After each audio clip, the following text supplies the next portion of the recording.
Hola amigos. In this video, I'm going to continue from where we left off in the last video, where I was talking about forming the past participle. Now, the past participle is formed from the ado and the ido endings typically.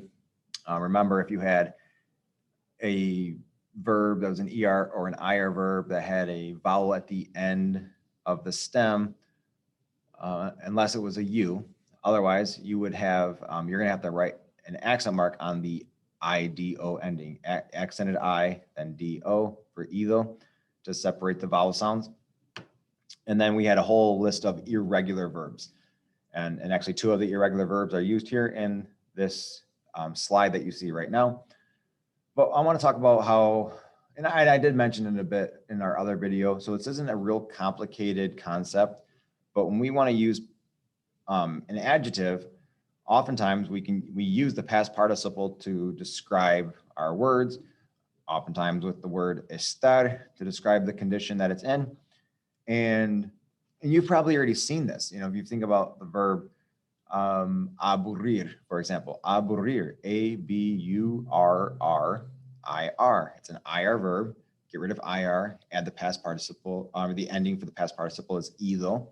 So you end up with aburrido. So if we want to say something is boring, we use the adjective aburrido. If it's somebody is tired, you know, we go from the verb to tire, which is cansar, C-A-N-S-A-R, get rid of A-R, add A-D-O, and you get cansado. And I think a lot of you know those words. You know aburrido, you know cansado. For some reason, I hear them all the time in Spanish class.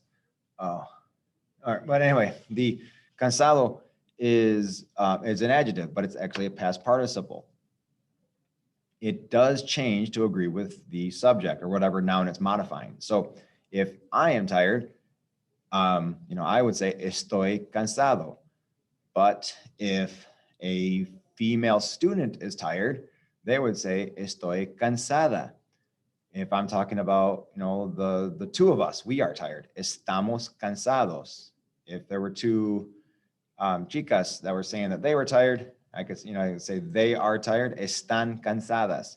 So we know we have four different forms for each of our adjectives, which are formed from that same way we do the past participles. So you're probably familiar with a lot of these already. But they can also be used as adjectives, you know, without estar. I gave you an example with estar, but we can use them, as you can see in these examples right here. Like en la entrada hay algunos letreros escritos en español. Now it's escritos. Escrito is the past participle of escribir, escrito. It's an irregular participle, but it's also the adjective of escribir. So you want to say something is written, it's the adjective.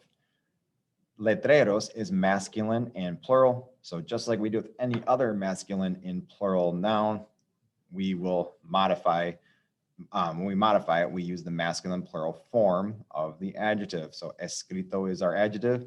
That's kind of just the neutral form of it. So we make it masculine. We're going to keep the O because that's the masculine form. And letreros is masculine. And then to make it plural, we add the S to it because this is a plural noun. So we have a masculine plural form is escritos. Again, this is Spanish 1 stuff. This is the beginning of Spanish 1 stuff. So I'm sure you're very familiar with how this works. I just kind of want you to be aware that we will use past participles as adjectives. It's a really easy way to kind of grow our language. So we have the table is set. So you can think like this. The table is, I don't know how you want to word it, but the table is positioned. The table is placed. Everything is set. So if we have a set table, tenemos la mesa puesta. It's puesta because puesto is the past participle of poner, you know, another irregular participle. And it agrees with mesa, which is a feminine singular noun. So we use puesta, the feminine singular form of puesto. And then we got also with dinner is made, made dinner. So this is la cena hecha, hecho is the past participle of hacer. That's the neutral form or the masculine singular form. But we have to agree with la cena, feminine singular, with hecha. So we make it the feminine singular form. So this is with adjectives. This is for any of our participles that we want to make an adjective. We use the we will make sure we agree with the subject or with the noun that it's modified. So here, you can see some of these verbs. If I wanted to use these as, as adjectives, I just form the participle, but make sure that it agrees with whatever our noun is. Now, when we are using it as in any of the perfect conjugations, it'll always end in O. There's no A ending or OS or AS. There's no other form. It's just going to be hablado, for example, right here. Hablado is the participle. So we can say, it's spoken language. If it's spoken language, spoken is used as an adjective. And that would be, la lengua hablada. La lengua hablada. ADA at the end, because it's an adjective. But if I am ever going to say, like, let's say she has spoken Spanish for years. Ella ha hablado. I will use hablado will stay like that. It doesn't matter that she is speaking it. It's hablado. It doesn't matter. Hablada can only happen when our noun that we're modifying is a feminine singular noun. So again, when we're using it as an adjective, I want to say spoken language, then this can change because we're using it as an adjective. But if I'm ever using it with haber to say I have spoken or we have spoken, they had spoken, we will have spoken, that is always going to be an O ending. Again, we're not learning the pretérito perfecto just yet, but if you're coming back and revisiting this video in the future and you've learned about that, understand the difference. Pretérito perfecto, always the participle will be that DO at the end, never an A, never an OS, never an AS at the end, none of that, just the O. But as an adjective, yes, we have different forms.